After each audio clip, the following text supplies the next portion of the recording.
Well, we still have some rain chances in the forecast for today, but really it's about the weekend with that front. The front's heading our direction. I'm going to show you the timeline on that coming up. Coming up, a crash involving two semis and a passenger car shuts down the southbound lanes of I-75 in Rockcastle County for more than 3 hours. It's another big day here at UK for incoming students. It's Big Blue Move-In Day. We'll have more from campus coming up.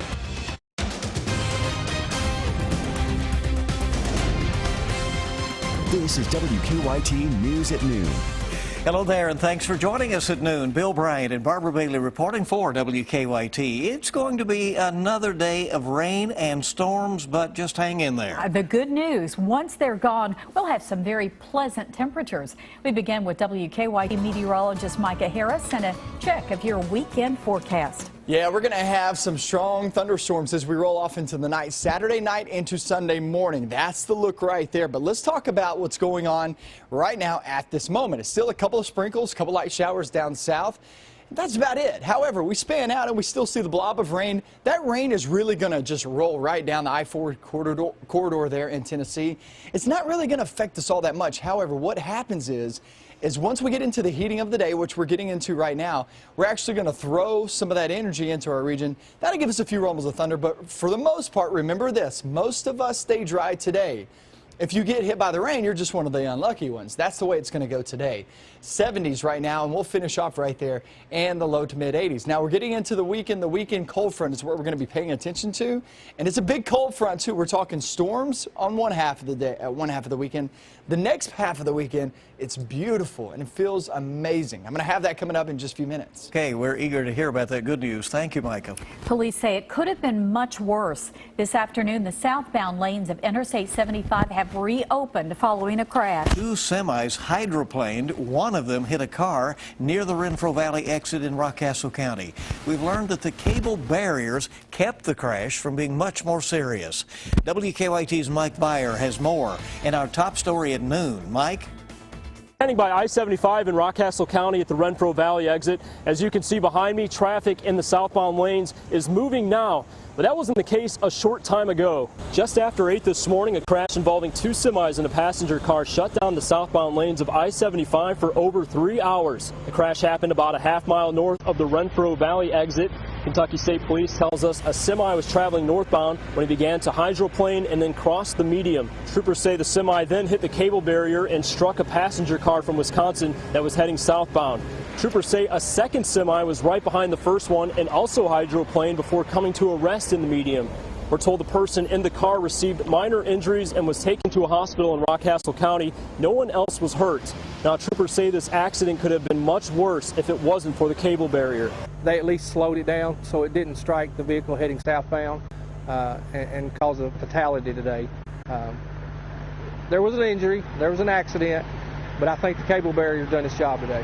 Now, troopers say it was raining very hard at the time of the accident. In Rockcastle County, Mike Byer, WKYT.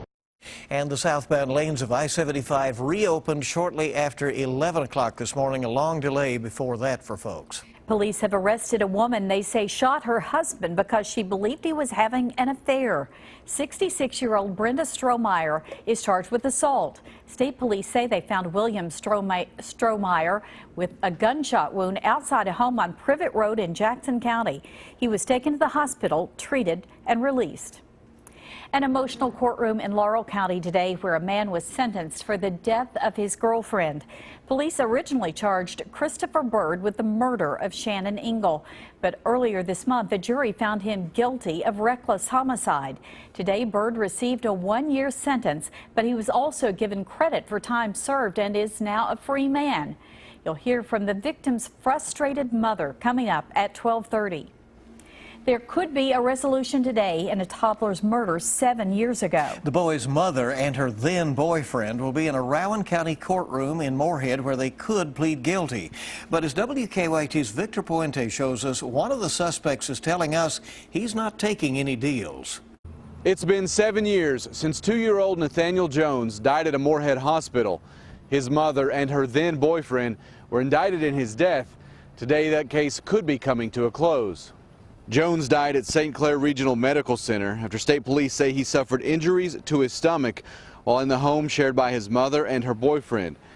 Taya Jones and Brian Gallagher were both indicted on charges of murder and first-degree criminal abuse.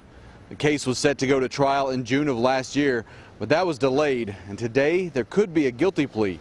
Court workers tell us both Gallagher and Jones are on the docket and scheduled to enter guilty pleas.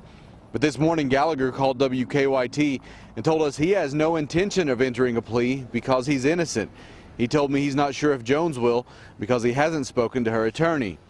The hearing is set to begin in about an hour. We should know then if either one will be entering a plea. In Rowan County, Victor Puente, WKYT. Victor, thank you. And the delays in the case were because of medical evidence. Ryan Lochte is apologizing today for an incident in Rio that has turned into a black eye for the U.S. Olympic swim team. Now, he originally said he and 3 teammates were robbed at gunpoint, but police say the swimmers vandalized a gas station, then paid armed guards before leaving. Ben Tracy has the latest from Rio. Olympic gold medalist Ryan Lochte says he's learned some valuable lessons from the incident at a Rio gas station. In a statement on Instagram, he says, "I want to apologize for my behavior last weekend, for not being more careful and candid in how I described the events of that early morning." He goes on to say, "It's traumatic to be out late with your friends in a foreign country with a language barrier and have a stranger point a gun at you and demand money." Several security cameras captured what happened early Sunday morning. Lochte and his teammates disappeared down this walkway leading to the bathrooms. They were seen lingering behind a wall and pulling down what appears to be a poster. When they attempted to leave, security guards blocked their taxi. Police say the swimmers were drunk and belligerent, vandalized this bathroom, and left $50 to pay for the damage. Stupid is the operative word. USA Today sports columnist Nancy Armour said Lochte's subsequent actions only made things worse. You paid the damages, you apologize for being an ugly American, you let the USOC know what you did, everybody moves on. Lochte originally claimed they were returning from a night of partying when they were robbed at gunpoint. He cocked it, put it to my forehead, he said, "Get down," and I was like, I put my hands up, I was like, whatever. Police said the gas station security guards were armed, but called their actions appropriate. He's coming back to the wall here. Lochte, a 6-time Olympic gold medalist, apparently returned to North Carolina before Rio police could re-question him. On Thursday, after speaking with police for a second day, Gunnar Bentz and Jack Conger flew back to the U.S. As for Jimmy Fegan, he is the last swimmer here in Rio. His attorney says that he will pay a $10,000 fine that will likely go to charity and leave the country later today. Ben Tracy, CBS News, Rio de Janeiro. Lochte says he waited to comment on the incident in Rio until the legal matter was handled, and he was sure his teammates would be arriving home safely. Fayette County's newest high school now has a principal. This morning, the district announced Lester Diaz will lead the new school on Winchester Road. He is currently the principal of Bryan Station Middle. Diaz has 17 years of experience in education. He joined Fayette County Schools in 2004 as a teacher at Lafayette High School and has also worked as an assistant principal at Henry Clay. Well, it is a busy day on the UK campus. Hundreds of incoming freshmen are arriving for the first year. Many of them are moving into the school's newest residence halls. As WKYT's Michelle Chamberlain shows us, they're pretty excited about the updated accommodations.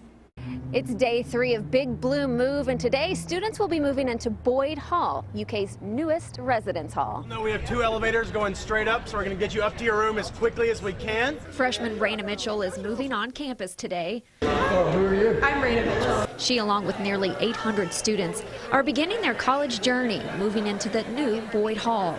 Boyd and Holmes Halls are 2 of UK's newest residence halls, part of an $84 million project. Did he say, look at that? Although she's an Indiana native, Raina is not new to UK's campus. Her older brother graduated from UK in 2015. She spent plenty of time on campus with him, but said she definitely now has the upper hand, being able to live in Boyd Hall. He stayed in the towers, so it's a difference. It's definitely an upgrade. Raina's dad agrees. The dorm that I lived in really looked like an institutional jail cell. This is amazing. This is luxury at its finest. Tomorrow is the final day of Big Blue Move, where 550 upper-class students will be moving in here on campus. On UK's campus, I'm Michelle Chamberlain, WKYT. And by the way, classes begin at UK next Wednesday, August 24th. They are not the dorms from back in the day, right? Keep it here. More staffing shakeups for the Trump campaign. We have new developments that have happened just about an hour ago. Find out who is leaving. The Zika virus might be spreading in Florida. Details on some new cases ahead on WKYT News at noon. Welcome back to WKYT News at noon. More staffing shakeups for the Donald Trump campaign today. The campaign released a statement this morning saying Chairman Paul Manafort has resigned. It comes after a bigger shakeup earlier this week and revelations about his work for a pro-Russian political party in Ukraine. Trump is visiting flood-ravaged Louisiana today. President Obama does not plan to visit, but is monitoring the situation closely.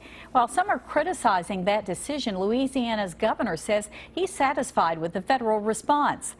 13 people have died in the flooding. 40,000 homes have been damaged or destroyed.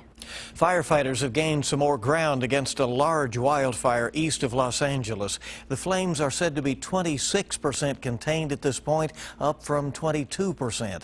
82,000 people were evacuated when the fire started Tuesday morning. Some of them have been allowed to return home, but it is unclear when the rest of the evacuation order will be lifted. The threat of the Zika virus in Florida might be spreading. In an email sent yesterday, the city manager of Miami Beach told local officials there are 2 Zika cases linked to the area. Now, one is a tourist who visited about 2 weeks ago, the other a resident who works in the city. Florida's Department of Health says it's investigating Zika cases in Miami Beach, but no infections were confirmed. One person has died, another 19 were injured when 2 transit buses collided this morning.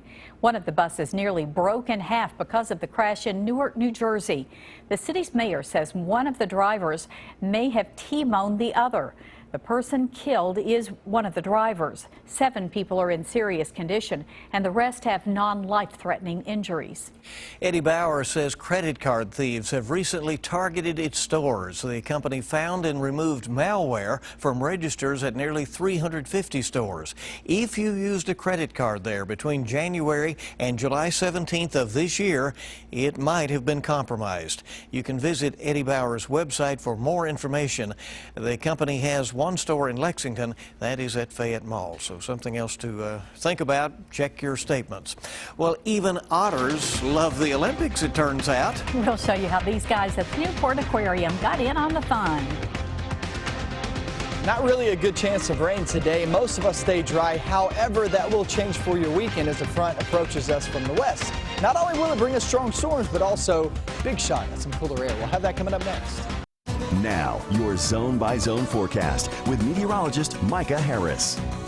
You know, I know it's not the best looking day outside, but those clouds hanging tight actually helping us out big time. I'm meteorologist Mike Harris getting you updated on your weather and a few showers out and about. Nothing really to write home about, I promise you that. And we're looking across the area, and what we're going to be dealing with the rest of the afternoon, well, pretty much what you see right now is what you're going to get. Let's zoom on south because that's where we have those few showers. They're very light, nothing really to write home about. But here's the deal. Once we get into the rest of the afternoon off into the evening hours, this is pretty much where you have the better opportunity of rain. Once again today, nothing really to wash any plans out. If you have any plans, still stick to them.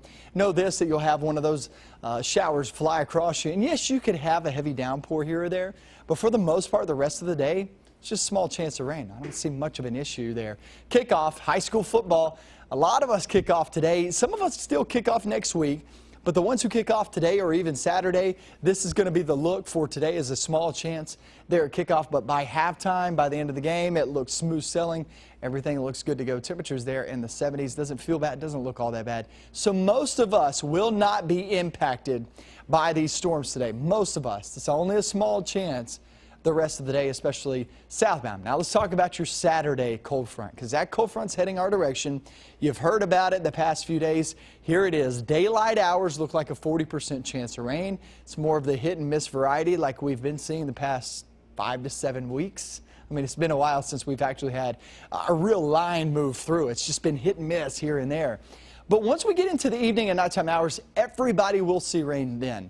So if you're trying to make plans during the daylight hours. Even though there is a chance of rain during that time, it's a much lesser opportunity to actually pick up on some rain than, say, during the evening and nighttime hours. You got a lot going on, so just kind of try to make those plans heading out and about and whatever you have planned. Now, Saturday night into Sunday morning, early day rain. That means heading out to church for our southeastern zones, maybe a little rain left over. But once we get into the afternoon, everybody will absolutely love the feel. So like I said, make those plans. You got the Lake Cumberland Bluegrass Festival Friday into Saturday at Russell Springs. You got the Pioneer Days Festival, Harrodsburg. That kicks off today into your weekend. Try to make the plans early on, early Saturday morning, early Saturday afternoon, because late Saturday afternoon off into the evening hours is when you start to see the main bulk of the storms move on in. And really the heaviest stuff actually comes when a lot of us are asleep, guys. So that's really when we're going to be seeing that. But it's after that. Sunday afternoon, phenomenal. Next week looks really, really good. The first fall feel that we're going to be experiencing, well, until we actually hit fall, which is about a month away. So we have some good weather to go. We just got some ugly weather to go through the next couple of days. That's all right. Well, I'll see the crowd down at the Woodland Arts Fair tomorrow. Looking forward to that. It'll be fun. That's right. All right, thank you. Well, Olympic fever has hit the Newport Aquarium. Resident otters Pork Chop and Nita are taking part in the Otter Olympics. Their events include water polo, a tug of war, golf, track and field, and an eating contest, of course. The aquarium says the Otter Olympics serve as a form of enrichment for the otters. Oh, they seem to enjoy it as well. I think they're having fun. The thrill of the competition. All right, keep it here on WKYT. You hear him, Buzz is in the house, ready to go. The world's fastest man turns in another amazing performance. And the football Cats are off the break and on the gas. Dave Baker has sports next. Checking stocks after being up yesterday. It's a mixed situation here at midday on this Friday.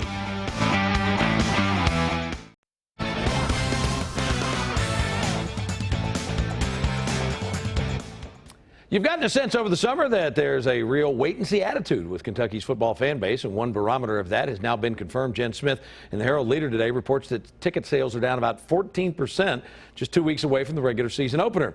One reason for that uneasiness, how about the third different offensive coordinator in 3 years? Eddie Gran, like Neil Brown and Shannon Dawson before him, wants to have a fast-tempo offense. The skill guys love that, and surprisingly, so too do the big fellas up front. I love it to death. I mean, I haven't had any problems with the other offenses we've had. I've been for the Neil Brown and Shannon Dawson era, but the Eddie Gran era is going to look good too. So it's not going to be, there's going to be no setbacks in our offensive progress. When he came in, we hit the ground running, and we already knew mostly some stuff from his spread, so it really worked out. We really look good on offense. You won't be able to tell it's the first year he's been here. Tonight on the Big Blue Insider with Dick Gabriel, former Wildcat quarterback and UK JMI analyst, all-around good guy, Freddie Maggard. That's at 6 on 630 WLAP. And yes, this is opening night for the high school football season. Our live reports begin on WKYT this afternoon at 4. But for now, guys, that's a look at sports on your Friday. All right, our best of the teams on this Friday night. Thank you very much. And there's more to come in our next half hour of WKYT News at noon. We'll check back in with Micah, who had details on that weekend cool down. Yeah, it's going to get better. We have a little bit of rain to go through. And a man accused of murdering his girlfriend just a year ago is a free man. You'll hear from the victim's frustrated mother ahead. Tonight's Mega Millions jackpot is $61 million, and tomorrow night's Powerball jackpot is $110 million.